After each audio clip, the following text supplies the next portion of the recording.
Okay, thank you. Roll call, please. Dr. Berkey? Present. Mr. Lawrence? Here. Mr. Griffiths? Here. If you'd like Mr. Nagel? just select the Here. little phone icon towards the bottom of your screen. Mr. Zuloff? Here. Screen reader. Press the Mr. Windows Dalia? and enter. Here. And Commissioner Meinzer? Okay, Here. enough info. Okay, first item on the agenda is the review of our May 20 meetings minutes. Hopefully you've had time to look those over. Do we have any changes to the May 20 minutes? If not, may I have a motion to accept? So moved, Mr. Chairman. Silent. Second, please. Second, Galea. Okay, all those in favor of approving the May 20 minutes signify by saying aye. Aye. Aye. Aye. Minutes approved. All right, we have two applications for certificates of appropriateness this afternoon. The first being 138 East Market Street. Do we have Ryan Bickley with us? Yes, I'm here. Welcome, Ryan.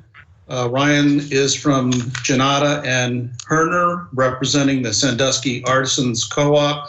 As you probably heard, the process that we follow, first we'll hear a staff presentation of your application.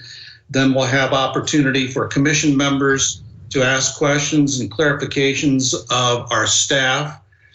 Then at that point, I'll be looking for someone to make a motion or motions pertaining to the staff recommendations.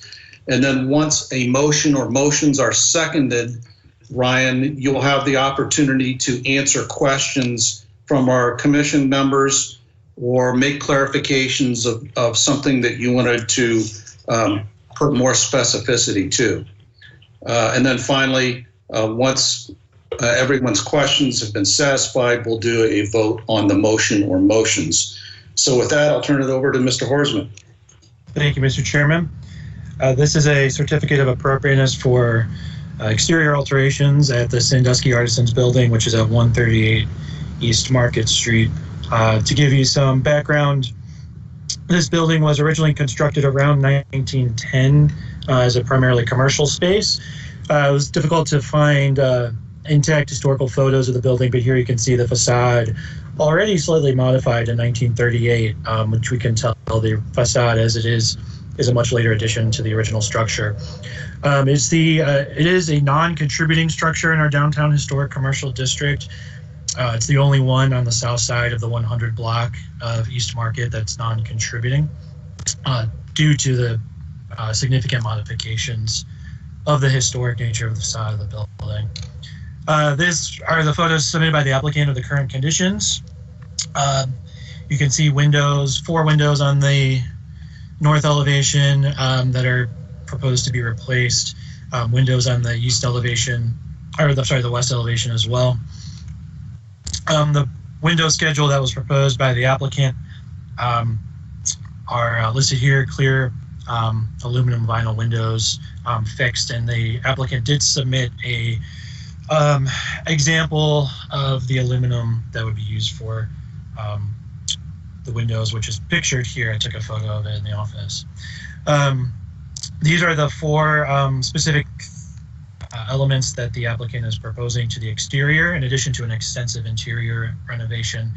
I think due to the nature of the building being a non-contributing building in the historic district, and also we do think that all of these are within the realm of the design review guidelines, and staff recommends approval for them.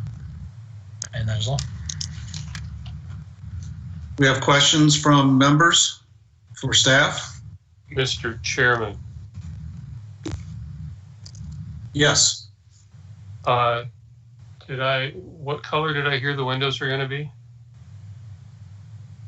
That's an example. They're aluminum windows. What color will the frames of the windows be?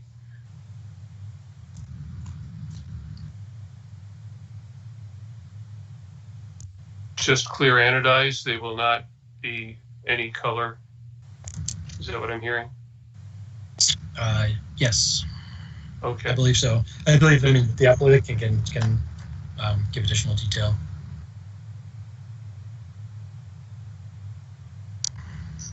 Any other questions before we go to the motion so we can have further discussion with the applicant? If not, go ahead. Does the application make clear the color? I just want to make sure that what I'm reading here is that it will be a clear anodized finish and not some other color. Is that Tom? Tom Horstman? Is that the way you understand the application? Based on the application, yes. Thank you. Anything else? Otherwise, may I have a motion? Motion to Chairman. approve, Mr. Chairman. Second. Golia. Okay. Suloff, move to approve. Okay. Okay, discussion and questions you may have for our applicant. Mr. Chairman, Yes.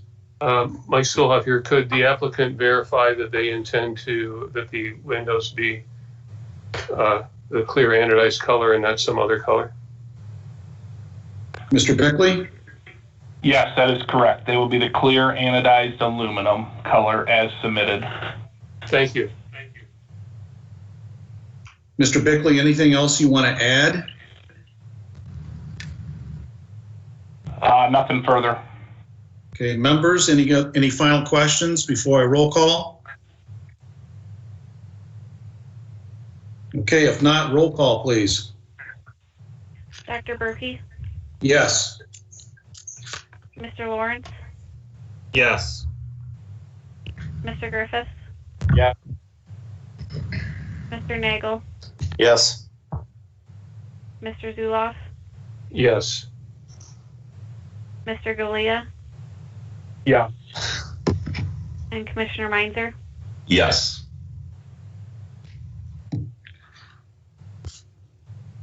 Okay, congratulations, Mr. Bickley. You may proceed with your work. Good luck. Thank you all for your time. Our second application this afternoon is from Zion Lutheran Church. We should have Greg Schmidt here from Polis. It was my understanding Pastor Eric Bodenstab and Don Hank, the church treasurer, would also be online with us. Are all three gentlemen here? Yes. This is Pastor Eric. Yes, this is Don. This is Greg Schmidt from Polish Schmidt Design Group. Unknown participant is now exiting. Okay, welcome, gentlemen. Mr. Horstman? Yeah, thank you, Mr. Chairman.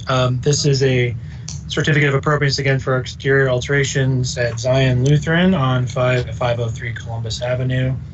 The church, as many of you are likely familiar with, was located at the corner of Jefferson and Columbus. It was originally constructed in 1898 of limestone. It was a George Fike designed building originally. It's here today because it's not in the historic district downtown, but it is individually listed on the National Register. That's an individual landmark. The applicants are proposing a number of improvements and some modifications to the church. We mailed these plans out to all the members. I will have the larger PDFs available if anyone wants to zoom in on anything for the presentation to get more detail.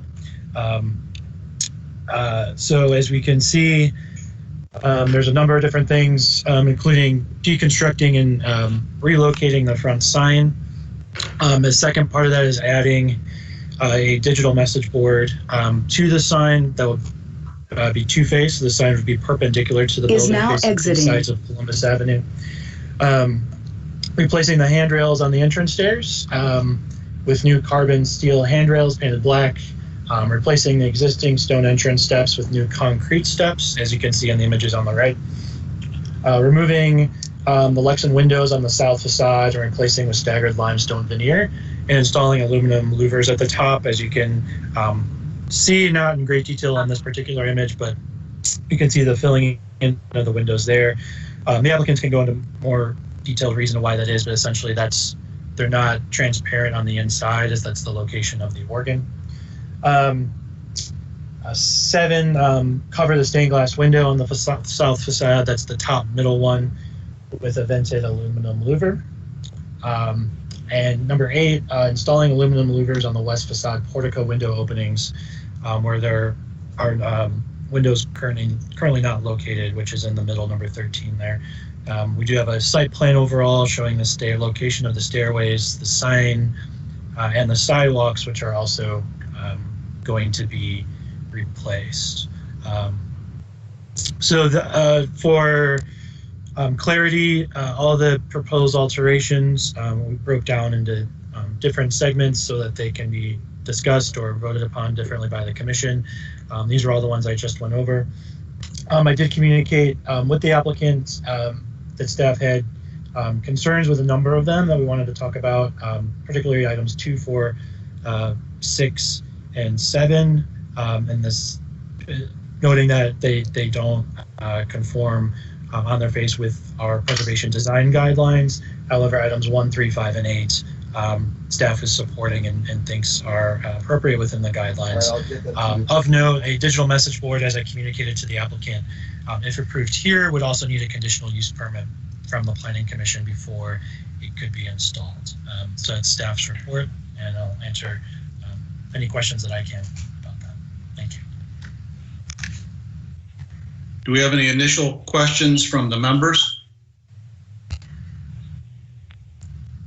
Obviously, there are several parts to this application, and I would suggest... Mr. Chairman, I'm sorry I was muted. I did have one quick question. Sure. Could Mr. Horstman please again state the material of which the current steps are constructed? They are, I believe, a limestone or a sandstone. Right? Sandstone, because I thought I heard limestone, but sandstone would make more sense. I would be skeptical of limestone. Yeah, sorry. The limestone is the building is limestone. I believe the stairs are sandstone. The I could have heard that wrong. I'm not saying you said it wrong. I just wanted to clarify. The applicants can correct me if that's incorrect, but that's my assumption. Okay. Thank you. I'm sorry, Mr. Chairman. That's all. No, that's fine. I was going to suggest, because there's several parts to this application and varying degrees of staff recommendations, that it probably makes sense for us to take them one at a time in the order that the staff has presented those to us in their report. I want to say, just before we start that process, I don't know if Pastor Eric or Mr. Hank have viewed any of our meetings or attended any of the landmark meetings in the past. But first, I would like to just say on my own behalf, you certainly can take pride in the condition in which you keep the church. It is historical. It's a beautiful building. I walk past it almost every morning, and you are to be applauded for taking care of this great piece of history. I want you to also know, before we start through the recommendations coming from staff, that our mission, we want you to understand, is to preserve the historical features of buildings such as Zion Lutheran, and thus our emphasis, when you hear discussion of our members, our emphasis leans more towards restoration versus replacement. But we're also pragmatic. We're here to listen and understand, but we also want you to know that our mission is really to try to restore and preserve the historical architecture of buildings such as yours. So with that, why don't we go to recommendation number 1 and 2. These have to deal with the sign. I don't know how we can split these They seem to go together, but the discussions might split on the two parts. So the first part of that is the deconstruction of the existing sign and reconstructing it. The other piece of it pertains to the illuminated sign digital message board.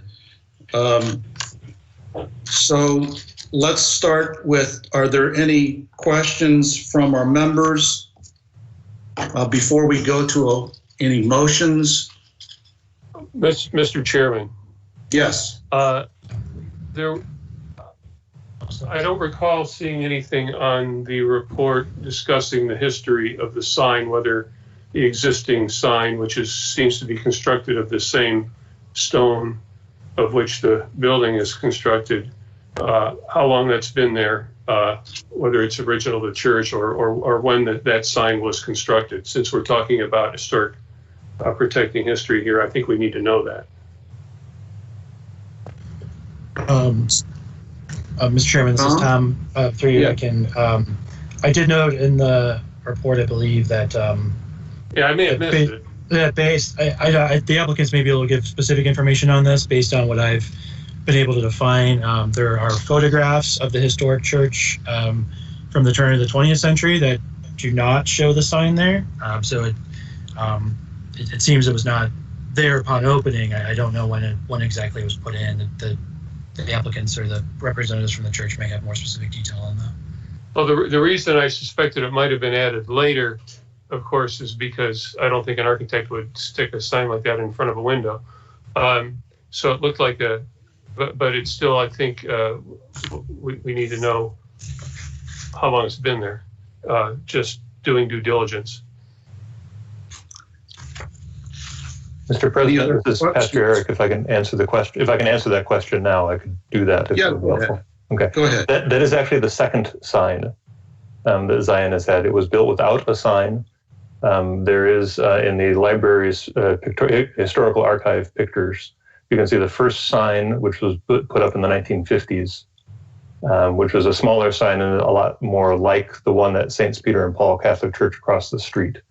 And then at some point in time, I'm not sure when, it predates me, of course, all of this. This is the second sign where they expanded the sign and put in the side planters. So that's actually the second sign the church has had, neither of which were original. Thank you. Okay, the staff recommendation is to approve the deconstruct and reconstruct of the sign. However, they are recommending against the internally illuminated sign or digital message board. So that is the status of the staff recommendation. May I have a motion that addresses both of those? Mr. Chairman? Yes. It may take some discussion to not get into a cumbersome process before we have a motion, because I'm not sure, we may not know what to move, because it could be, since we're talking about approving parts and not others, it might be helpful to try to see if we can come to some sort of consensus before we actually have a motion. Yeah, just a reminder that a motion doesn't necessarily put it in place. It allows discussion. Oh, well, of course, but then it takes the amendment process to change the motion on questions as to whether, okay, well, what are we changing? Well, I put this out. Go ahead. Yeah, just bringing that up, that for example, I might be inclined to vote for a internally illuminated sign, or against an internally illuminated sign, because it doesn't meet the standards. We've allowed almost every other church that's applied, including Grace, that's also an historic building, to have an internally illuminated sign. In Grace's case, we compromised in that they kept the historic iron support frame, what do you want to call it? But just added the I'm sorry, I said the wrong word. Not internally illuminated. The digital message board we allowed, but they kept the historic support for it. So I would surely be voting against an internally illuminated sign, but in fairness, because we've done it for other churches, I'm unsure whether I would vote against a digital message board. So we might need some discussion to figure out what, to form some sort of consensus. That was my only point. Mr. Chairman, it's Trevor. Yes. I just want to point out that both of you are Robert's rules correct. Mr. Berkey Dr. Berkey, sorry, is following it to the letter of the Robert's rules. That technically you need a motion, but Robert's rules also lets some flexibility in cases like this where you may need discussions, and to, just like Mr. Zuloff said, to avoid amendments to amendments, that sometimes it's not practical to start with a motion. So the legal answer is you're both correct. So Mr. Chairman, I'll defer to whatever you rule. I just wanted to bring up that point. That's all. Right. And as the chair, I would defer to the rest of the group. What does the rest of the members wish to do? Mr. Chairman, it's Alan. I think I'm with Mike on this one.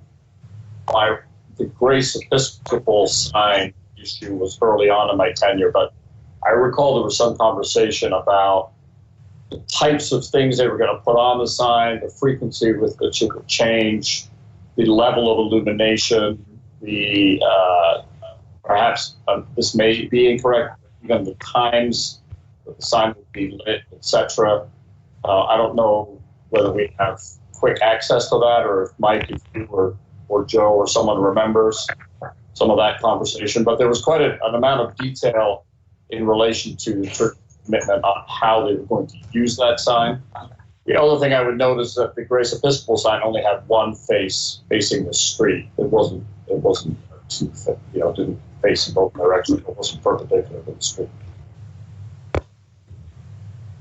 So I am remembering, for those of us who are newer members to the commission, I only recall the Grace Church approval, and that had considerable discussion. If there were other churches prior to that, that was prior to my membership on the commission, and I would think several other members of the commission.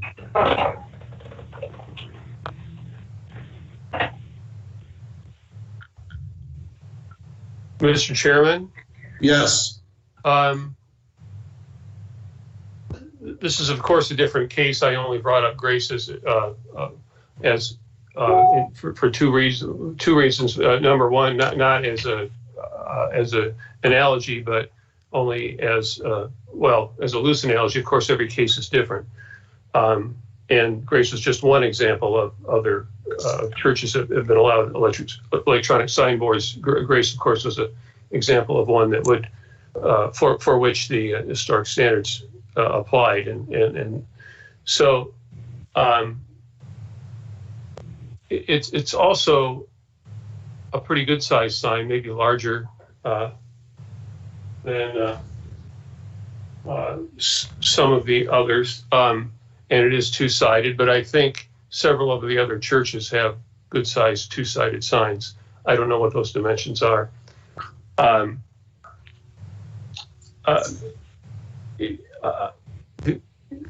also know that it would be feasible and maybe less costly to place an electronic message board on the existing structure.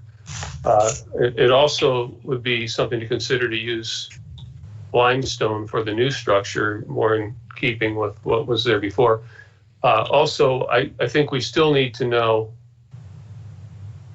did we get a date on the construction of the existing sign?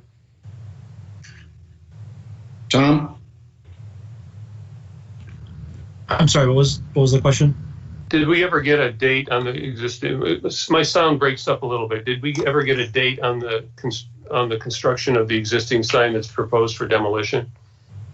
Yeah, the Pastor answer that again.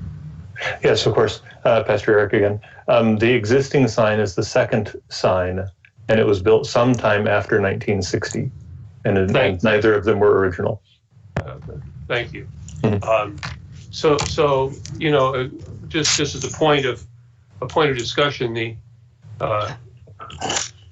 the sign parallel to the building, while not as prominently visible from a passing car, would certainly be fairly visible, and you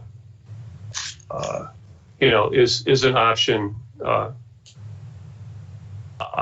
I think ought to be considered as well.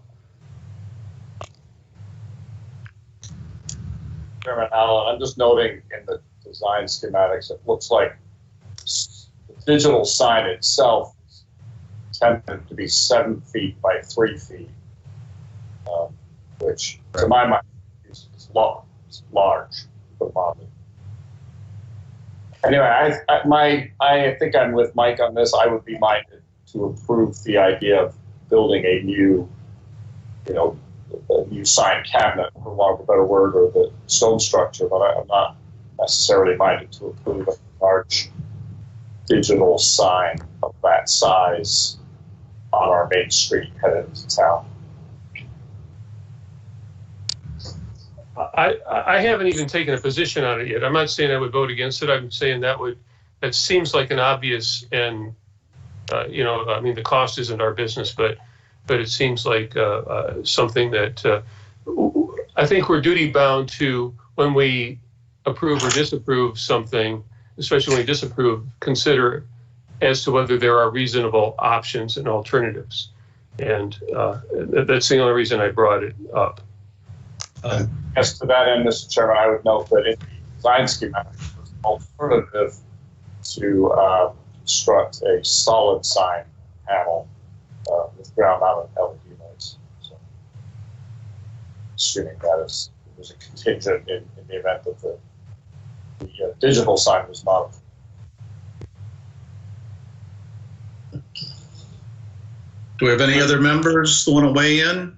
I'm sorry, I did not hear Alan's comments. They were Right, I'm saying that in the schematic of the elevation, in the notes, there is an alternate G2 that, in lieu of digital sign and sign cabinet, contractor to furnish and install solid sign panels with frames mounted to the post and ground-mounted LED lights. I see.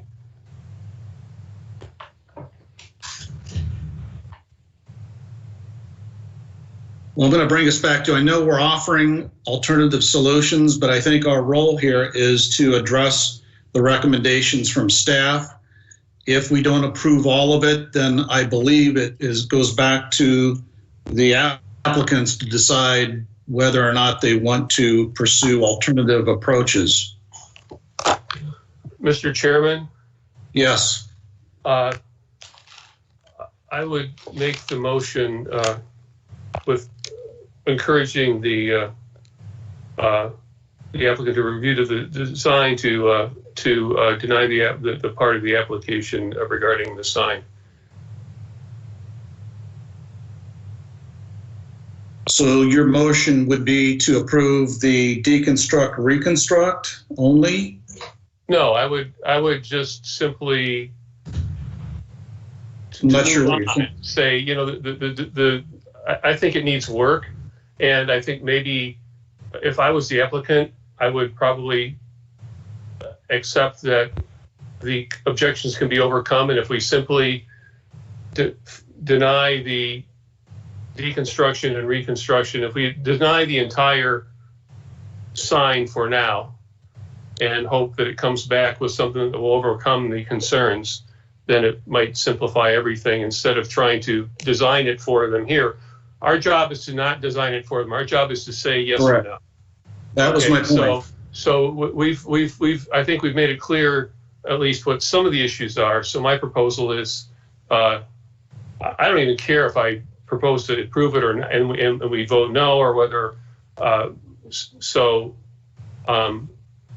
clarify the motion, I guess, which may be moot if, for lack of a second, my motion was to simply a motion to deny the entire sign section. I guess, would that be both numbers 1 and 2? Yes, it would. Yeah. Do I have, go ahead.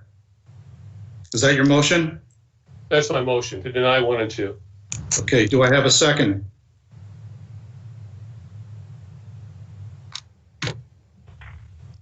Mr. Chairman, just on a point of order, if I second, I would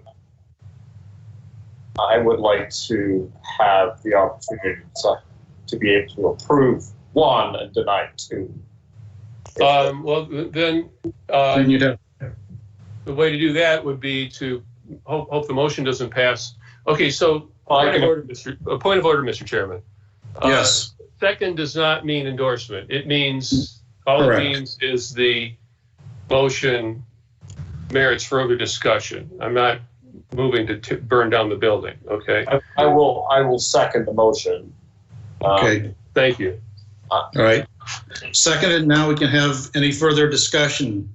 Yeah, I would kick off and say I would be in favor of considering amending this motion to allow us to approve 1, not 2. Happy to hear thoughts on that before I propose that. Other thoughts on that?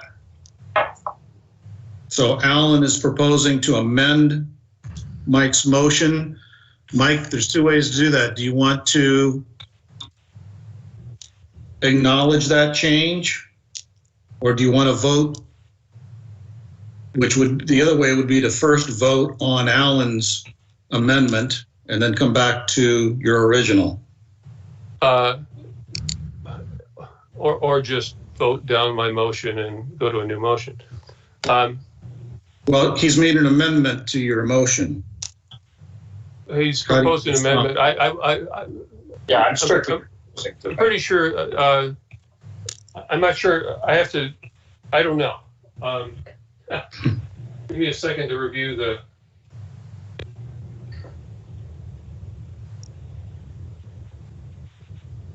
I'm having trouble zooming in and out. It's a pain on this PDF to. Hang on a second. Mr. Chairman, while we await Mr. Zuloff, I would just like to go on record that I favor approval of items 1 and 2.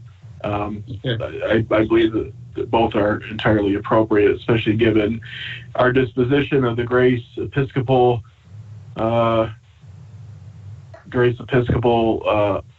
application. Their sign looks great. I think a lot of the discussion at that time was about how churches use these signs in a way which is not commercially motivated, obviously, but is there to provide information to our community.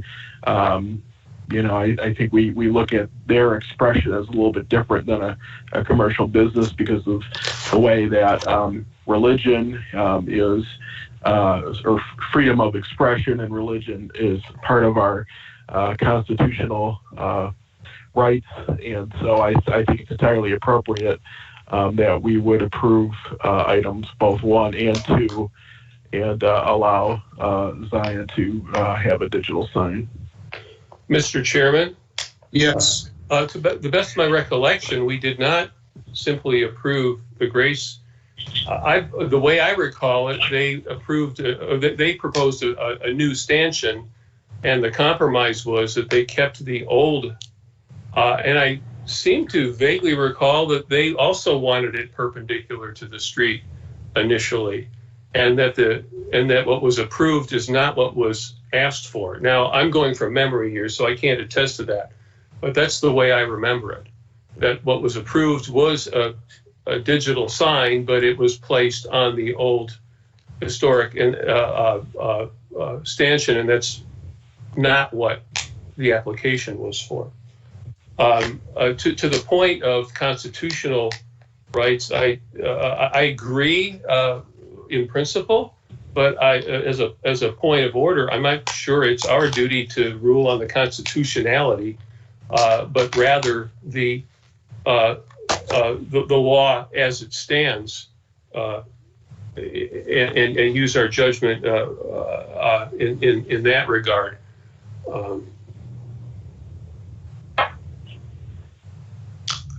So, Mike, what is your preference on the amendment?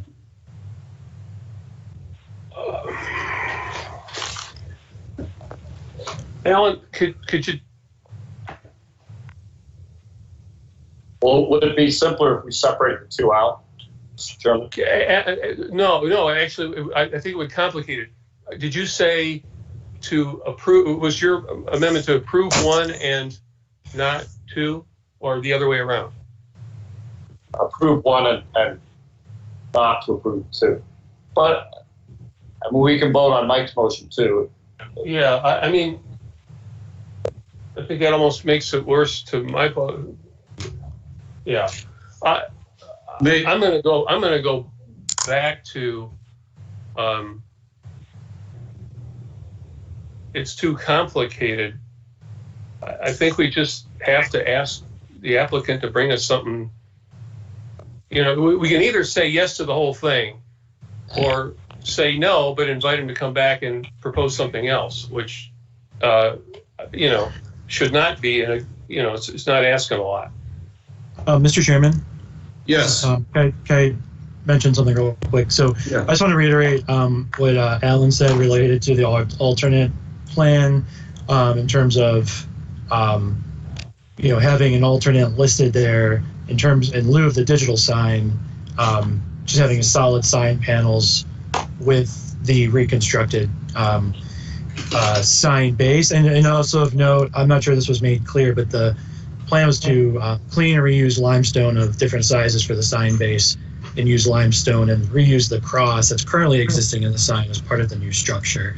And I may ask, I don't know if it would be helpful for us to hear a little bit from the applicants themselves about their, their desire for making these changes, or a little bit more detail in the construction. I just wanted to point those two things out before going further.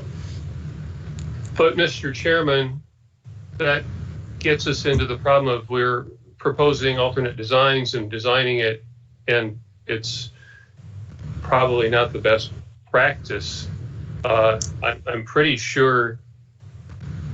Well, part of the problem is I don't think we've heard from enough of the members. I wish some of the other members would chime in on what they you have to stop think about this. To do that. Mr. Chairman, can we at least have the opportunity to talk about what we've done here, design-wise, and the reasons that we're proposing this sign and the location? I mean, you haven't heard from the applicants yet. We've spent 40 minutes talking about whether we do a motion and how we amend it. I mean, let's get to the details. At least give us the opportunity to talk about it. Yes, and under normal circumstances, Greg, that's done following motions that are on the floor.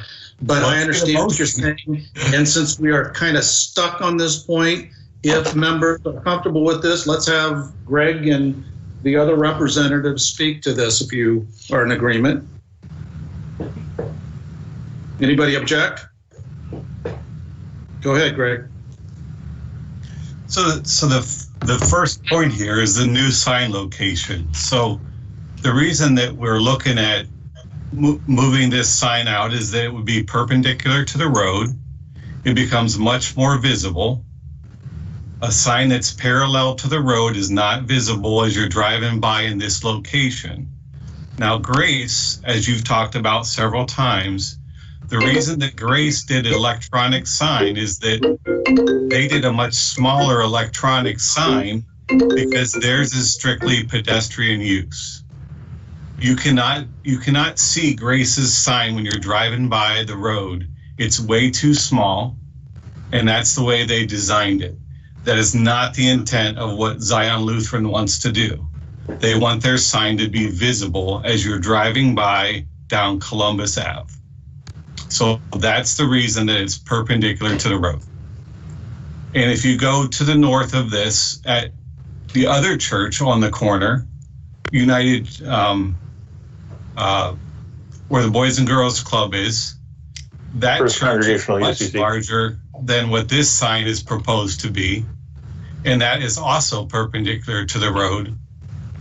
The church across the street is parallel to the road and a much smaller sign. So what we've proposed on the sign base is we've looked at this several ways. We were going to just take the sign down because it's in really bad shape. Some of the stones are cracked, all the mortar's cracked out, the planters are falling apart, so it has to be rebuilt. What we're proposing to do is to take the stones off the base, clean them up, remove the mortar, and reinstall all of the existing limestone with the exception of the top pieces where the sign is and where the cross is, but has to be new stone because we don't have big flat pieces of limestone like that on this building. Everything else is reusing what is existing. And then we're going to reinstall the stone cross on the top. The new design is basically, it's very similar to the existing sign, and with the exception that we don't want to lock ourselves into a sign that is stuck to the size that if we encase it in stone, then as things change over time, especially with electronic signs, we would be locked into that size. So we redesigned it to only have the stone go up the one side, which gives the church flexibility in the future to do whatever electronic sign or whatever base sign, non-electronic, whatever you guys approve, to go on there and be attached to the post that's in the middle there. So that is giving flexibility for the next 50 years for this church to put a sign out there that shows what they've got going on. The reason for the electronic sign, as you guys all know, churches are very active. They have lots of programs, there's lots of movement, there's lots of things going on, time changes. For them to have an electronic sign is a huge benefit for a church because you can quickly announce that tonight's event is at 5 o'clock and the dinner tomorrow is at 7 o'clock without having Pastor Eric have to go out there or a staff member and physically remove all those little set letters and change dates and times. And we all know how those are not effective anymore. Nobody does that kind of sign anymore. It's a huge waste of time. And then even all the local schools, they've all went to electronic signs. The reason is because nobody has the time to go out there and change a bunch of letters. And then parents get very, very upset when they show up for their meeting and it was actually the day before because somebody forgot to change the time. So, or the date. But basically this sign, what we're asking for is to reuse all the limestone. It's very contextual to the historical value of this church. And we're gonna get rid of the old cracked stones, but they have to have a sign. And our alternative is to do just a solid sign, a non-electronic sign. And our third alternative is to do an internally illuminated sign, which would be even much better than the alternate, because then you don't have floodlights up on the sign and something that people could vandalize or lawnmowers could hit.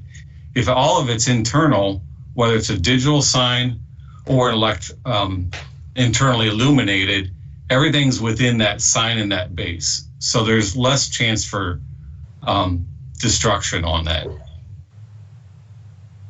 And maybe Pastor Eric or maybe Don Hank, maybe you guys want to give some input too on why we've I mean, we've spent 6 months designing this sign, and we've thought about traffic patterns, pedestrian patterns, reusing stone. We've put all this into it, so there needs to be some consideration here. This is Pastor Eric. I can talk about some of that a little bit. The programming, describing programming is a big deal, especially at Zion, because we do have a lot. And sometimes those plans change, especially right now. I hope it's not surprised that plans are changing just from one day to the next. And so how do we communicate with that, with our members? We have a lot of members who don't have any kind of internet activity. They don't have email. They don't have a computer. We have 490 households. It's not possible for us to call them all. So being able to display things, to be able to change things remotely via computer and say, hey, here's what's going on. Here's when you can come into the building. Here's when you can call to make appointments. Right now, in particular, that'd be massive. But going forward, and originally, because of course we planned all of this before the pandemic hit, it really is about letting folks know what we are. The only other sign that identifies the congregation is the very small sign in the parking lot that you have to really look at to see. Matter of fact, many people don't even know it's Zion's parking lot. A lot of folks from St. Peter and Paul park there. And of course, folks from the Cooke's Funeral Home also park there. So it does become how do people know who we are? How do we advertise what our building is? As somebody who is not a native Sanduskyan, this becomes important, especially thinking about the tourist nature of Sandusky. If folks want to come see Zion Lutheran Church and they don't happen to have their smartphone or the internet is down or something, how do they know where we are? How do they know this is the right building? So being able to see who we are from the street as you're coming by in a car adds to how we reach out into the community. The sign that's there is really a pedestrian sign. And just moving it sideways wouldn't change that effect. We know that we are at an intersection where there's a stoplight, so we're not going to be putting up displays that distract people from paying attention to the light and driving safely.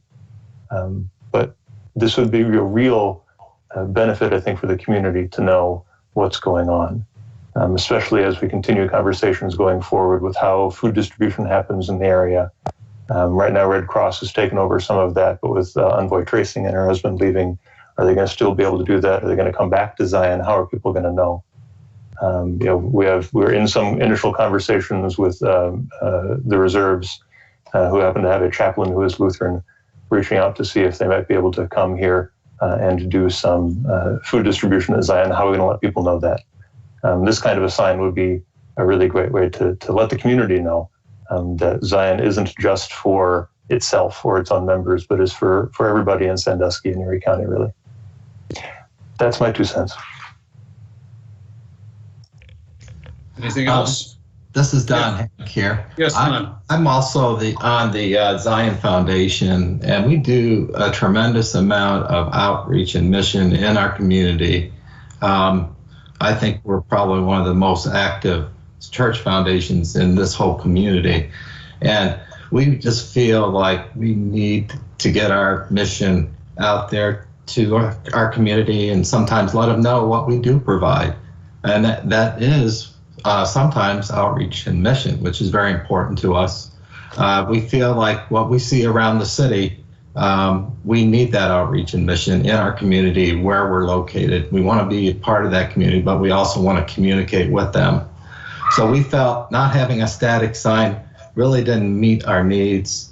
If we had an internal lighted sign, once again, it's impractical. So it just kind of led us naturally to this. And then the other thing is we are trying to reuse the materials we have, try to give a nod to the historic, look to the church by doing exactly what that design does, but not be too distractive or too heavy on as you pass it. So that's all I have to say on that. Any other members of the commission? Then I want to come back to Mike. We've got to move on this. So either Mike, you allow a friendly amendment that was proposed by Alan, or Alan Mr. Chairman, would withdraw his. Let's just vote no on my motion to deny and come up with a better answer. Because that's what we're going to do. We're not going to pass it. I haven't heard from, half of our members have been muted and haven't said a thing. But I talk too much. I really would like to hear from other members to try to get there. But other than that, I move to call the question on my motion. Well, it's been amended. No, it hasn't. We didn't vote on an amendment. The motion to amend. No, wait a minute. There's an amendment on the table. Trevor, you want to help us out here? It was not There's seconded. an amendment on the table. So either you accept the friendly amendment on your original, or we vote first on the amended motion that Alan has made. Trevor? The point of order, Mr. Chairman, it was never the amendment wasn't seconded. Mike, hold on. Let me jump in. Mr. Chairman, okay, thank you. Can you hear me? Yes. Okay. I did not actually make an amendment. I said I was considering making an amendment. Okay. I'm in a position where I do not want to make that amendment. And having heard from applicants, I'm actually minded to approve the sign. So I'm withdrawing. I'm not making an amendment to Mike's motion. Happy to vote on it. Okay, thank you. So the motion on the floor is to say no to both 1 and 2. Do I have a second? It was seconded. It's already been seconded. I'm going to vote no on it. Yes. Nobody's going to vote This is yes Trevor. on it. I believe there was a second on it. Was there a second? I believe Alan did. Who seconded it? Alan. Okay. All right. Any other further discussion? Okay, to be clear, the motion is to reject 1 and 2. In other words, you're saying no. Roll call. Commissioner Meinzer, No. Mr. Galea, No. Mr. Zuloff, No. Mr. Nagel, No. Mr. Griffiths, No. Mr. Lawrence, No. and Dr. Berkey. No.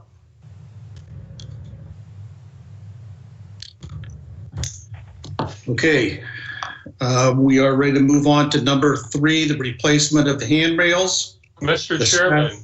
Yes. It was a vote to disapprove. We now need a vote to approve. To approve. We haven't approved anything. Mr. Chairman, this is Trevor. Yeah, I would agree with Mike. When a denial is shot down, that doesn't automatically mean an approval. Right, Mr. Chairman. Okay. Okay, so we are open for a motion. Mr. Chairman. Yes. I would vote to approve 1 and 2, but to approve alternate G2, the non-internally illuminated alternative on the plans. Mr. Chairman, I move that we approve items 1 and 2. Mr. Chairman, I made a motion. It needs to either be seconded or not. Yes. The motion, if I understand it correctly, Mike, is to accept 1, and with 2, you are saying approval of the digital message board. No.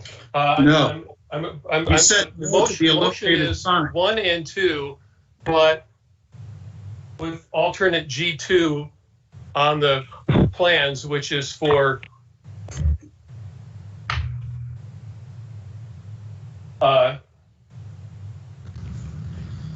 solid sign panel. Oh, wait a minute, I might be misunderstanding. No. Mr. Chairman, that's what I thought I was doing is getting rid of the internally illuminated sign, but allowing a digital message board. That's what I just suggested. Mr. Chairman, this is Tom. The application as presented would be for the digital message board sign, and so I believe the from my understanding from the applicant said the internally illuminated sign was an option discussed but not pursued. Is that correct from the applicant? Okay, Correct. so there is no internally illuminated sign. I think you misunderstood me, Mike. I thought you clearly were saying you want to approve one, and for two, you want to approve the digital message board only, not the illuminated sign. Because it was one or the other. It's one or the other, as Tom just explained. Right. The internally illuminated sign is sort of an egregious violation of the standards, and easily alternatives are easily found. And I completely see the advantage, the need for a digital signboard, and to be fair, others have had them approved. So I am not against the digital signboard. I mean, I don't love it, but to be fair, in this deliberative process, I can see that we should probably approve the digital signboard. I don't see the case for the internally illuminated sign. Okay, so that is your. Do I have a second? I'll second that, Ryan here. Okay. Any other further discussion? Yeah, it's Alan. Just for clarity, the portion of the sign that is internally illuminated is the Zion Lutheran portion above the message board. Is that correct, Tom? I'm having trouble hearing you. Sorry. I'm just trying to clarify that the portion of the sign that is internally illuminated is the Zion Lutheran portion above the message board. Is that correct? Correct. Through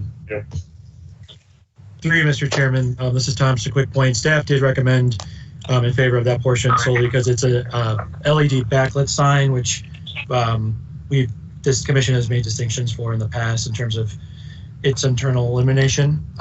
So okay. That's the point of why that was recommended, just as a point out there. Mike, are you okay with that in your motion?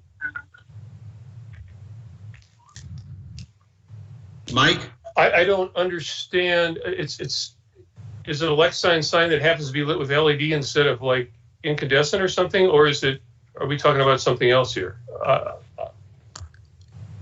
An internally illuminated sign, you know, it's the lighting's on the inside, it glows, the light shines through it. If that's what it is, it doesn't much matter whether it's LED or not. Greg, can you clarify for us? It would be LED. We don't do anything with fluorescent or incandescent anymore. Everything's well, of course LED. Not. But it's internally illuminated. It's a Lexan sign with paint. It glows from the inside, right? Correct. That's exactly the way it's labeled on the drawing. Zion That's what I assume. So I don't sign cabinet and LED backlit. And then right below it, it says a 7-foot by 3-foot digital sign panel on both sides. It's pretty clear right there on the drawing, guys. That's not what's at question here. So, Mr. Chairman. Yes. It's Mike. I have a question for Mr. Horstman, since I just want to backtrack a little bit. Okay. What was the opposition of staff from item 2?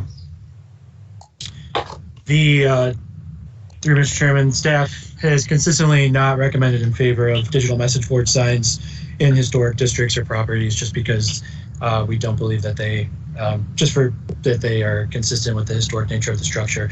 That being said, this commission, as has been mentioned, has approved them for Grace Episcopal in the past. So, but staff also recommended against that one. So if everybody put a digital message board up on Columbus Avenue, it would look a little tacky.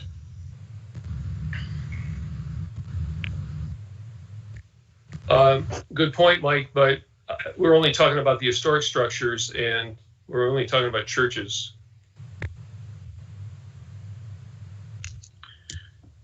Any other discussions? Mike, could you clarify your motion now? Motion to approve 1 and 2, except for the internally illuminated portion of the sign. That should be externally illuminated or not illuminated.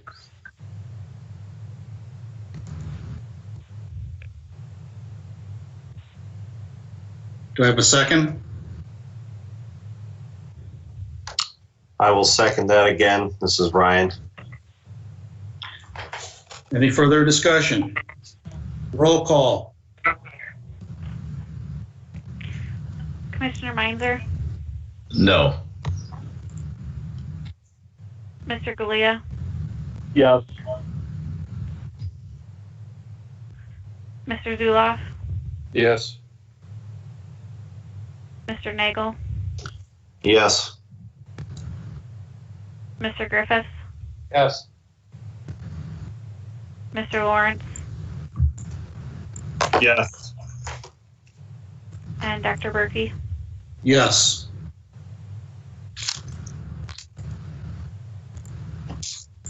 Okay, motion passes. Replacing handrails, item 3. Staff recommends approval.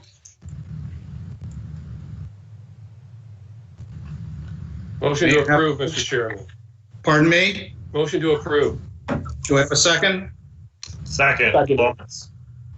Discussion? Roll call. Commissioner Meinzer, Yes. Mr. Galea, Yes. Mr. Zuloff, Yes. Mr. Nagel, Yes. Mr. Griffiths, Yes. Mr. Lawrence, Yes. and Dr. Berkey. Yes. Motion approved. Item 4, replacing the existing stone entrance steps with concrete steps. The staff points out the guidelines call for retaining original steps and having them repaired to original condition. Any discussion or any questions?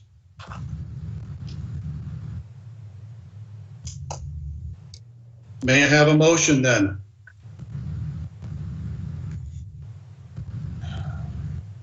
Mr. Chairman, Yes. motion to deny. Do I have a second? Lawrence. Okay, John Lawrence. Any discussion? Do we get an opportunity to talk or? Yeah, Mr. Chairman, I was going to propose that we hear from the applicant on this as to why they want to replace the roof with concrete. Yeah, go ahead, Greg. First of all, the stone steps that are there have big cracks in them. The ends of the nosings are all chiseled off. They're uneven, and they do not meet the current code for equal riser heights. So when you get to the top step, it's like an 8-inch step up onto the granite at the entrance of the church. So first of all, they have to be removed and replaced or rebuilt. We have looked into with several stone fabricators whether we could take these sandstones off and grind them down and then reinstall them so that they're at the appropriate height. It is not possible due to the deterioration of the stone and the fact that they're sandstone. It's just physically not possible. So the third option is to remove them and replace those with concrete, just like across the street. The difference is that we have 16 feet of concrete, and across the street they have about 200 feet of concrete steps along the entire front of that historic church. So what we're asking for here is nothing like what was approved across the street. The concrete would, the design of the steps, as you can see in the picture right there, is a wedding cake design. That was, which means that they flare out on the sides. As you can see by the handrails go straight up. So I don't know if these stairs are original to the building or if they were ever added, a few years after, but, back in the 1800s, people walked to church. And so they walked up to these front doors at every direction, whereas now their whole parking lot is on the south side of the parking of the church, and their brand new portico, or built in 1991, is on the west side of the church. And so people entering this building aren't really using those two main front doors. So what we're asking to do is to put something back in there that is applicable to today, that meets today's codes, that has equal riser heights.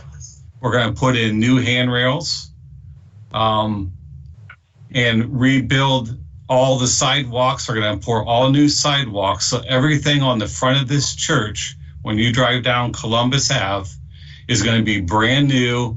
All the concrete matches and total replacement.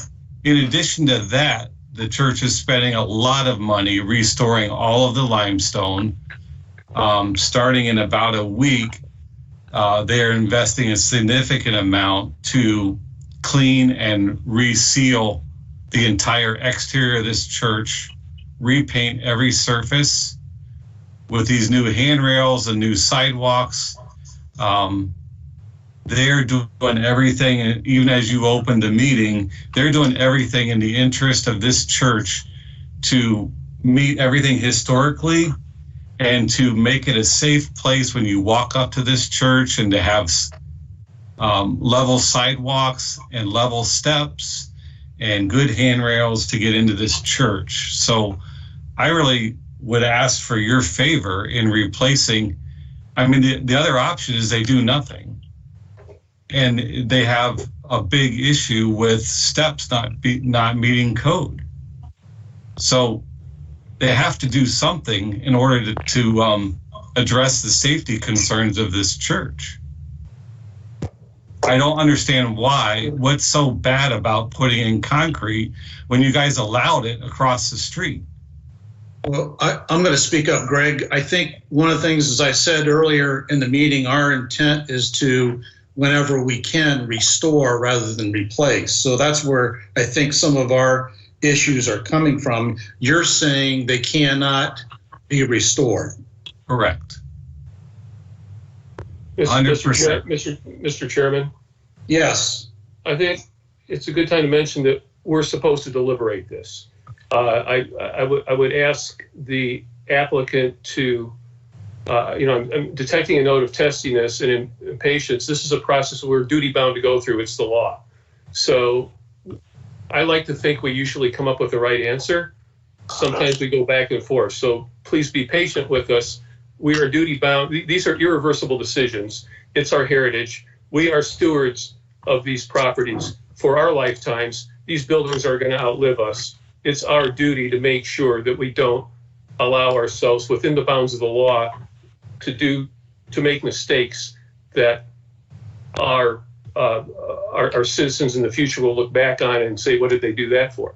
So we got to deliberate it. I fully appreciate the effort you have to put into to defend what you're doing, and I think you make some good cases, but please be patient with us. Other members, any questions for our applicant? Mr. Chairman. Yes. A question for the applicant. Correct me if I'm wrong, the steps will be straight and they will not have the wedding cake design to them if we did them in concrete? Correct. And the reason is because the wedding cake back in the 1800s and early 1900s, when people walked to these churches, they came in from all the directions. So as soon as you put the handrails up there in order for somebody to go up the steps, the wedding cake design really just goes out to a grass area that nobody's ever going to be on. So it doesn't really, there's no benefit of it for people entering the church. Thank you. And just another point, there's 2 steps on Columbus Ave. There's also the 3rd step that's on Jefferson Street. And that's we're also asking for approval for that step as well. So same. It's designed the same way. That one does not have the wedding cake design on it though. That one is just straight up. And you can see that in the picture on elevation number 8 in the bottom right corner of the previous drawing. Those, yeah, right there. So that's the existing stone steps on Jefferson Street. And that's exactly what we're asking to do on Columbus Ave, is to do those 2 steps that way. And we're also matching those curbs. So we've included all those new concrete curbs and sidewalks. So it's going to look really, really nice from Columbus and Jefferson Street. All we're asking for is to eliminate the wedding cake and to do them out of concrete and not stone.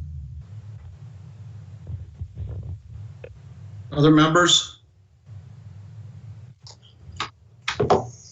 May I have a motion? Point of order, Mr. Chair. I thought we had a motion. I thought we were discussing a motion. Do we have a motion on the floor? Correct. This is Trevor. I believe there was a motion to deny that was seconded. Okay. I'm recalling now. You're correct. Any other discussion? Mr. Chairman? Yes. I do have a question. What would the price difference be between replacing them with sandstone and concrete? Is it, how many fold times would it be? The price to do the sandstone wedding cake was $80,000, and the price to do the concrete is $22,000, plus or minus. Don Hank might be able to give me those numbers a lot closer, but yeah, I think it was actually 5 times the cost of the concrete, Greg, by the time you added Jackson Street. Right. Okay. Right, 5 times the cost. Yeah. Somewhere between 80 and 100,000 for the stone, and between 20 and 30,000 for the concrete. Mr. Chairman? Yes. I just want to, did you get a price just to have sandstone direct up through the Columbus Avenue, right between the railings, like you're going to do with concrete? That would, I don't think we actually got it without, are you talking about like without the wedding cake? To just yeah, do without the wedding cake, just maybe on the Columbus Avenue side. It would take off probably, I don't know. I don't think we actually got that price, but I know with the wedding cake design, it was between 80 and 100,000. So it would take a little bit off of that. Thank you. Anything else? The motion on the floor is to deny. Go ahead, somebody. The motion on the floor is to deny the replacement. Roll call. Somebody's speaking, but I can't make it out. Go again. Audio's. Mr. Meinzer? No. Mr. Galea? No. Mr. Zuloff? No. Mr. Nagel? No. Mr. Griffith? No. Mr. Lawrence? No. Dr. Berkey? No. Do we have any other motions on number 4? Mr. Chairman, Yes. I would move to approve item 4 of the application. Do I have a second? Second, Alan. That's Alan. Any further discussion? Roll call. Commissioner Meinzer? Yes. Mr. Galea, Yes. Mr. Zuloff, Yes. Mr. Nagel, Yes. Mr. Griffith, Yes. Mr. Lawrence, Yes. Dr. Berkey. Yes. Motion approved. We're moving on to item 5, replacing the sidewalks on Columbus and Jefferson streets. The staff is recommended that we approve. May I have a motion? Mr. Chairman, I'd like to make a motion that we approve the sidewalks as presented. Second?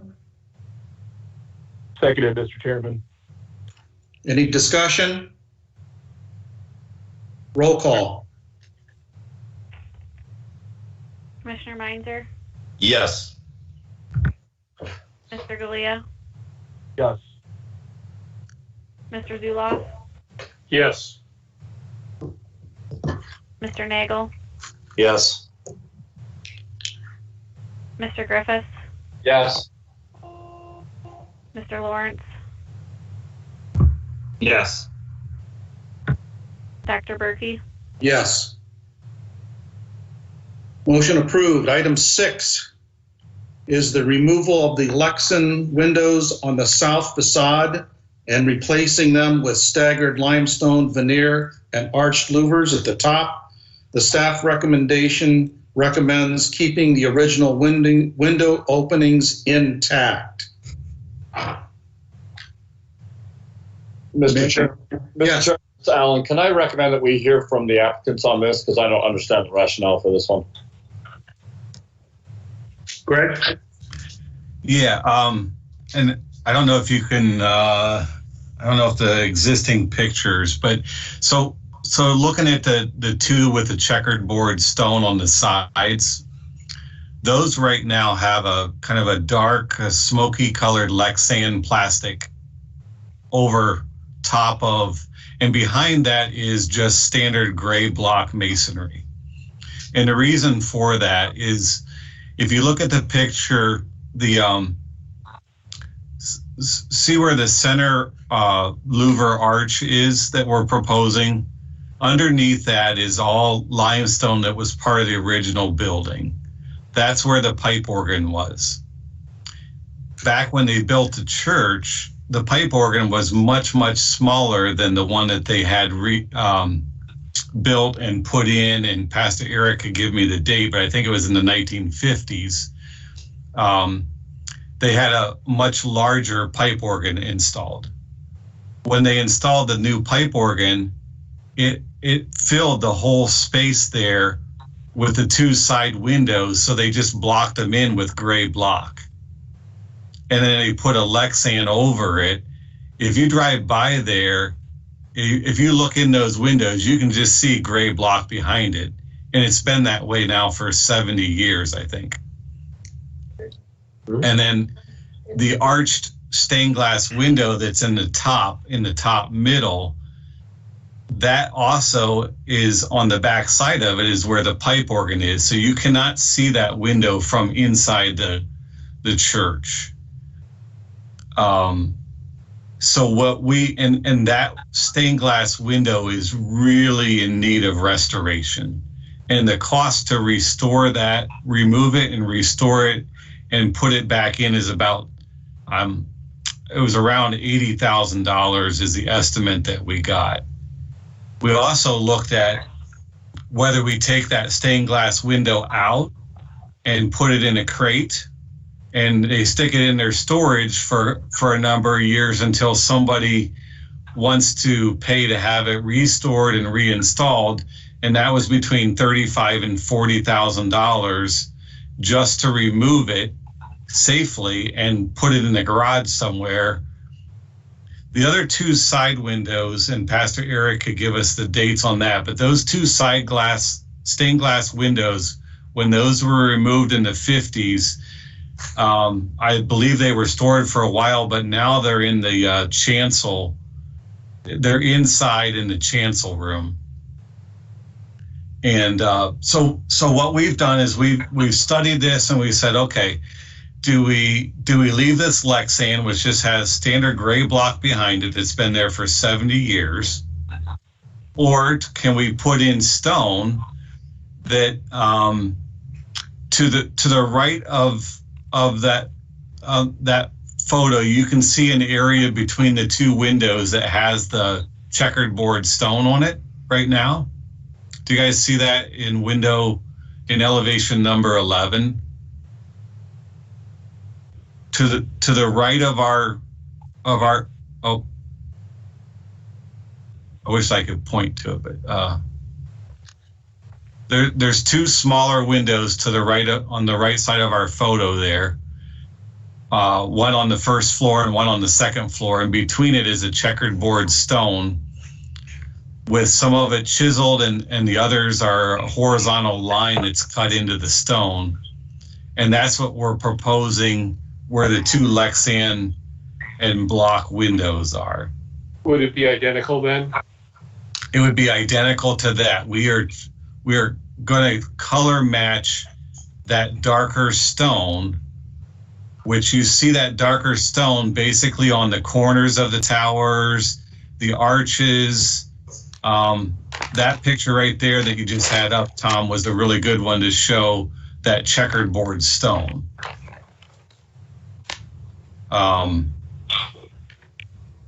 You see it I don't know how to describe where it is, but it's basically right in the middle of the picture, right there. Mm-hmm.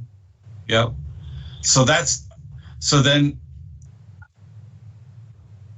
our other concept with this whole arrangement was, can we repeat these louvers that you can see up on the bell towers? You can see them on the 3 arched windows above our big arched window. They're all the way around the building, these louvers. So what we've proposed was, in the 3 arches, is to put in the aluminum louvers, just to carry the architecture on this south facade, and then to do that stonework so that it doesn't, so you're not just seeing that standard gray block behind the Lexan.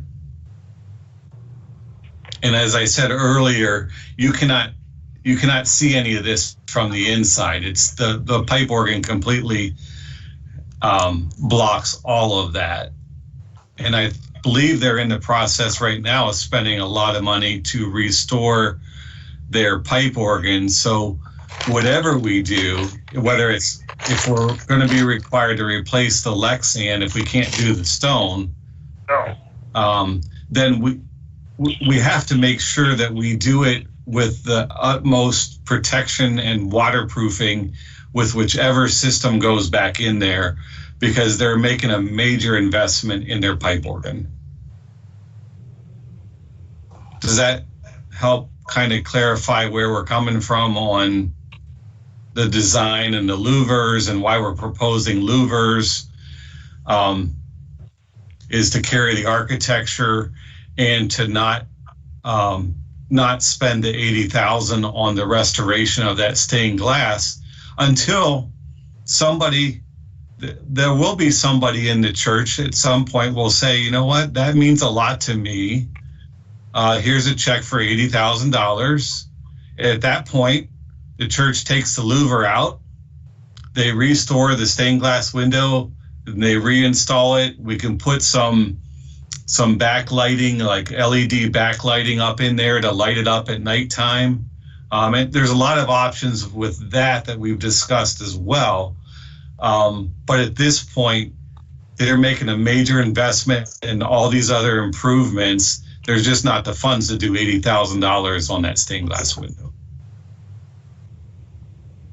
Greg, speak a little bit to, okay, let's say 5 years down the road, somebody wants to write a check for the stained glass window work. What are we looking at in terms of deconstruct and making that happen? So, Pastor, can I jump in right quick? Sure. We've been working with Wintrix on this. They're the ones who did the window restoration the last time we did window restoration, and have been busy at us to get this window that nobody thought of the last time we did anything, because you can't see it from inside. And so we've been working with Gunlocks to come up with a particular structure that could be there for a period of time and then removed easily when we have the funds to do the restoration. The point of that particular half circle in that center over the music window, it's all entirely focused in, we want this restoration to happen, but we just can't do it now. So how do we keep that window protected? And Wintrix has said that putting over that louver structure, so it won't be an open louver, but a closed louver, will be the best way to keep that window protected from the weather and climate changes until we can actually get to the repair. I hope that makes sense. So the answer, Mr. Chairman, like you had asked, so the ease of it is that they literally take the louver back out, right? And then they could take, they have to cut up all the wood on the stained glass frames to get it out, because they'd have to take it from the outside, right? Whereas typically windows like this are removed from the inside. And that's where a lot of the investment is. They have to cut all the wood and take it out piece by piece, then rebuild the wood frame and then reinstall it piece by piece, and then put it back up in the opening. That's where a lot of the cost is. But it could be done. It's just a matter of funds at that point. We're not hurting it by putting a louver in front of it. We're just trying to save it for another 5 years, 10 years, whatever it takes until the church has the money to restore that stained glass window. Right. You can understand our role in being concerned about covering window openings. And I'm hearing you saying this isn't a permanent solution for the church. Correct. And keep in mind that you can't see any of these windows from the inside. They're already covered up. Mr. Chairman? Yes. Quick question. The center window, of course, has what appears to be limestone block. Was that original to the church, or was that done? That we believe was original, because the much smaller pipe organ that was original was in that area. Thank you. So one alternative, of course, would be to try to match the limestone, but that probably would cost more and be more difficult. So you're simply matching the checkerboard that's already in the vicinity anyway. And what I soothe myself saying, well, you're considering this maybe a little more than temporary, but a non-permanent solution anyway. So it seems like a reasonable approach. Any other members want to comment? May I have a motion, please?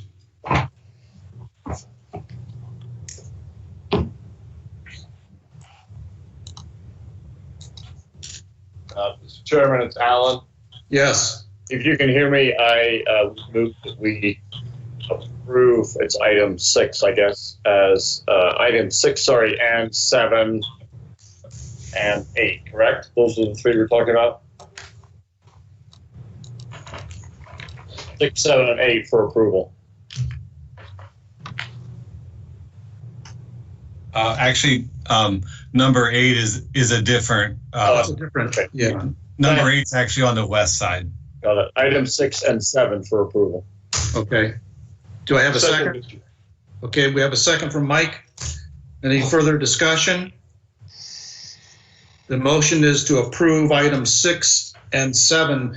Now, to clarify, approve the plan submitted by the applicant. We're not approving the staff recommendation. We're approving what they are requesting. Right. Any other discussion? Roll call. Commissioner Meinzer, Yes. Mr. Galea, Yes. Mr. Zuloff, Yes. Mr. Nagel, Yes. Mr. Griffith, Yes. Mr. Lawrence, Yes. and Dr. Berkey. Yes. Motion passes. Item 8 is the installation of aluminum louvers on the west facade portico, window openings where the windows no longer exist.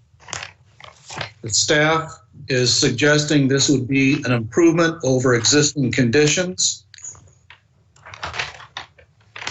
And again, at some point, it would enable those to be restored to the original at some later time. Questions? And Mr. Chairman, can I just clarify something? Yes. It should be noted that they won't really be restored back to stained glass because several years ago the church installed an elevator in this area, and so the elevator shaft is right in there. It's right in there. So, yeah, rather than doing something with windows or louvers, they just put plywood over the openings, and unfortunately, that's where water is getting into the building and is now leaking in their lobby area at the portico. So there's extensive damage already inside the portico addition that was added in 1991 because those were not properly addressed. Any questions, other questions for Greg? May I have a motion? Mr. Chairman, Yes. I'd like to make a motion that we approve this item as presented. May I have a second? Seconded. Any further discussion? Roll call, please. Commissioner Meinzer, Yes. Mr. Galea, Yes. Mr. Zuloff, Yes. Mr. Nagel, Yes. Mr. Griffiths, Yes. Mr. Lawrence, Yes. and Dr. Berkey. Yes. And that concludes our staff recommendations. Congratulations, Greg, Pastor Eric, and Don. I hope you understand we take our job pretty seriously here. Thank you for your patience. We want to continue to work with you. Again, congratulations to the members of the congregation of keeping this fine piece of history in great shape, and we look forward to the continued work that you're going to have on this wonderful building. Well said, Mr. Chairman. Thank you, Mr. Chairman. Thank you, Mr. Chairman. Okay, we're at the point where we have some staff updates. There are some things that have occurred in kind of at the 11th hour at the end of last week. I want to mention these and update the members of the commission and then turn it over to Tom, who will have additional statements to make. Some of you may have watched the deconstruction of the Cooke building as it took place. I walked down several times. And you probably noticed prior to that, the work that was done against what I call the Barra building to protect that building as the deconstruction took place. Tom will fill you in more on the details, but essentially what happened towards the end of last week is the first information I got was that they did some damage to the smaller building on Market Street that was part of our original agreement with them that they would protect. In addition to that, they laid out several issues such as the windows are beyond saving. They need to replace those. They need to replace brick. So it got to be a lengthy list of here's why we want you to approve next week, meaning today, the demolition of that building.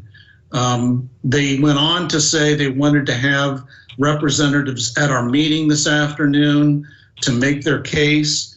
I want you to know that I declined that offer and stated to them that we went through a lengthy process. Some of us feel it should have been even lengthier on the Cooke building.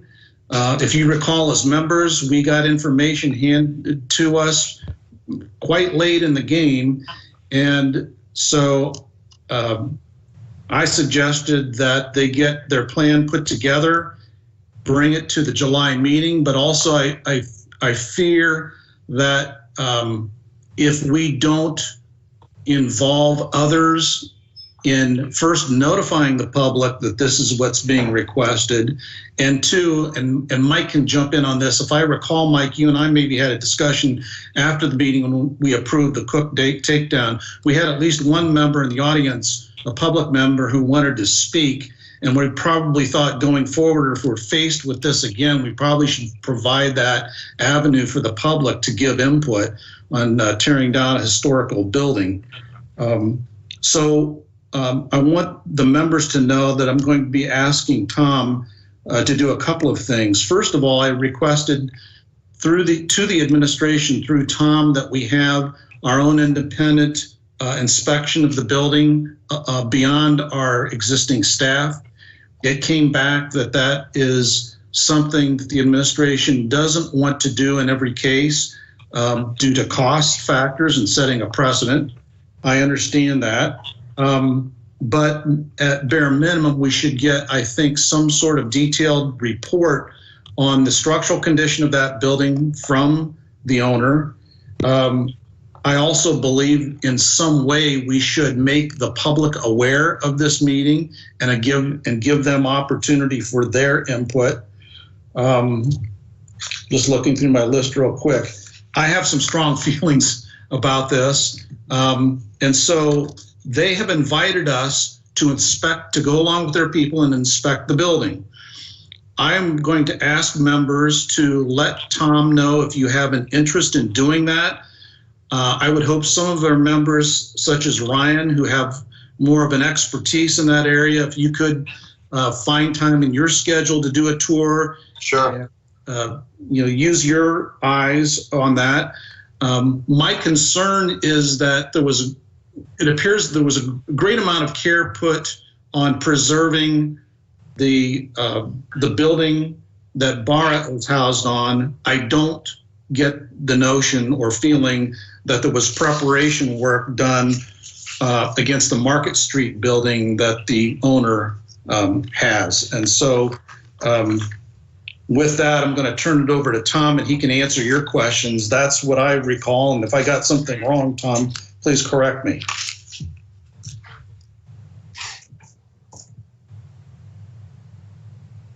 Do we have Tom there? Tom, you're muted. Sorry about that. I thought I should learn how to work this by now. Thank you, Mr. Chairman. I think that sums it up. This was brought to us based upon, according to the owner and applicant, due to conditions that were made during the demolition.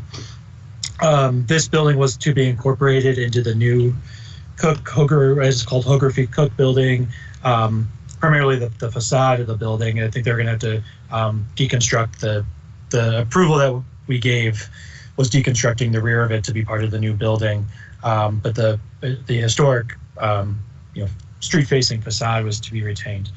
Staff has asked the applicant to provide an analysis from a structural engineer, which they have said they will do, and we'll be in communication with them about the process of moving forward.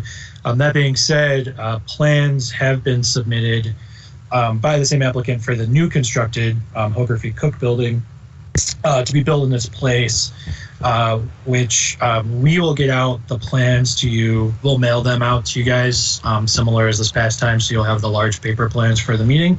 And we'll get those out very soon before the staff reports are sent, just so that you have plenty of time to look over them before the meeting is scheduled. Real quick. Yeah. I also would ask that tomorrow maybe you can send out the email that was that we received from them describing their rationale for demolishing the building? I think all the members should see that and review it. Yes. Mr. Chairman? Yes. Are we to the point that we have a application yet, or are we working on an application? There's oh, I'm sorry. There's no formal application for demolition for this building before the Landmark Commission. The rationale, Mike, was we've got all of the demolition equipment on site, and it would be easier just to do it right now. That was the sense of urgency that I believe they were expressing to Tom at the end of last week. Well, Mr. Chairman, the whole point of this board is to make sure that irreversible decisions such as this are not done in haste and done with due deliberation. So with all appreciation for the importance of economy and expediency, this project is not new. So I think we have to be careful about putting too much weight on the cost of bringing a piece of demolition equipment back. Or I don't want to diminish it by saying a piece. I understand the extra costs involved, but that shouldn't weigh too heavily. And given the fact that we approved the demolition of these two buildings based in part on the assurance that the building we're now talking about would be saved, that certainly was part of the discussion. I think we have to, it may even, considering the prominence of the building, I don't think a public hearing on the matter would be out of order. I don't know if we're permitted to call a public hearing. I know the Planning Commission is. I don't know that this commission, perhaps Trevor can enlighten us on that question. But he's probably gone by now. You still there, Trevor? Yep, I'm still here. I'll have to look into that. I'm assuming we can. I don't know that answer off the top of my head. Yeah, I mean, barring some prohibition or not lacking the authority, I think we would be well advised to maintain the trust of the public, to make sure that this doesn't appear to have been done in the dark of the night, because through the prior process of permitting the demolition of the other two buildings, it was pretty clear that this building under question would be saved. Anyone else want to comment? I really agree, Mike, and I believe a commitment was made as part of the approval to take down the Cooke building. And so in my mind is the question of what would cause us to release them from that commitment. Well, I don't know that they were. All right, hang on. Can I just clarify? I thought Mr. Horstman just said that the approval for the demolition of the Cooke building only required them to retain the facade of this building question. Is that what you said, Tom, or not? Yes, through Mr. Chairman. That was the when they presented the preliminary development plans for as a part of the approval of the demolition. That was the plan that was presented, was that the front facade of the building would retain, and they would have to to build over it and build into it, remove part of the back of the building that currently exists. But not demo it. Yeah, they would. So the historic nature part of the building on Market Street would be retained as is and just renovated. Mr. Chairman, I think we have to. It's an important distinction whether that retaining that facade was presented as their plan or whether it was a condition of the demolition permit. I don't recall it being that its preservation was a condition, but it may be the case. Perhaps we need to carefully review that prior application and make sure we know what we're talking about here, as far as what was the condition and what was simply presented as their plans. Tom, could you go back and pull that application and also the minutes so we know exactly what was approved? Yes, the formal approval, I'll double check and confirm. I don't believe there are any conditions related specifically to that building, but the application demolition, or I'm sorry, the application for demolition was specific to the 1850 and 1866 portions of the Cooke building, not 119 East Market. So yeah. that was not on the demolition application. So we never approved demolition of this building. Right. Okay. Any other comments? Yeah, one, Mr. Chair. Yeah. Thomas, I would like to see, prior to inspecting the building, I'd like to have a copy of any structural drawings that they may or may not have for that, along with any of their demo drawings that were submitted. So I'd like to see what kind of plans were in place, shoring, and other methods taken before they demoed the building on that end. Because like you said, it sure does seem like they spent a lot of energy and money shoring up against the other building, and I'd like to see what they did on this one. I think that's a critical point. Okay. The other bill, if we had an 8.0 earthquake, I think the only thing left standing in Sandusky would be the south wall of Barra. I'm exaggerating, of course. Tom, anything else in your report? Just one more item. We were asked by the City Commission clerk if we could reschedule our meeting from its regularly scheduled time for July. It was scheduled on Wednesday, July 15th at 4:30. There's another conflict again with the Charter Review Committee. Joe Galea is now exiting. We have proposed Tuesday, July 14th at 4:30. Kristen will follow up via email to confirm with everyone about that time, but I would just ask if people could check their calendars for that date now, and then when we follow up, let us know whether or not that would work. Tuesday, July what? 14th. No, that was the prior day. The day before it would normally be scheduled. Just going one day early. Yes. So we'll follow up. Just let us know. All right. So Charter review is ad hoc. Why are they preempting a meeting that's always this date?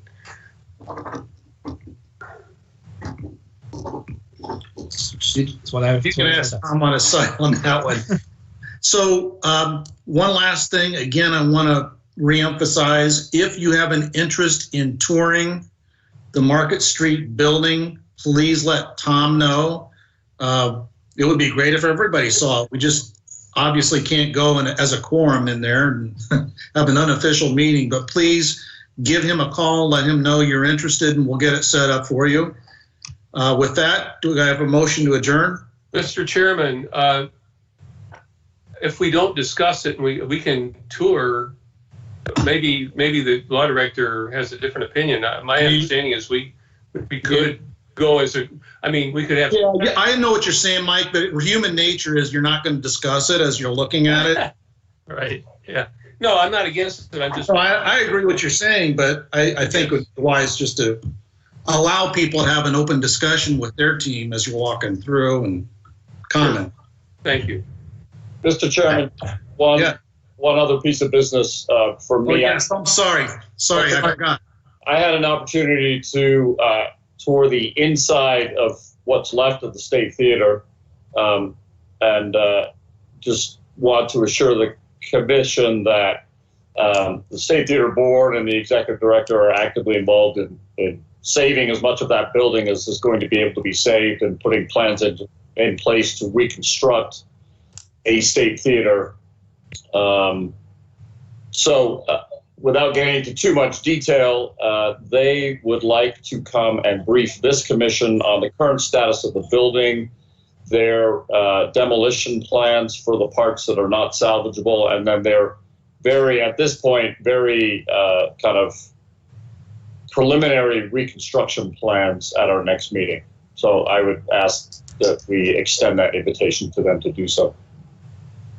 Wonderful. And what I would recommend is we move them up to the front of the meeting, considering we'll probably have considerable discussion about the Market Street building that we just alerted you to. Okay. Get some positive news first. Anything else? Mr. Chairman, I'd be happy to accommodate the State Theater in any reasonable way. Thank you. Motion to adjourn. Did we get one? So moved. Bye. Hasta la vista. Bye.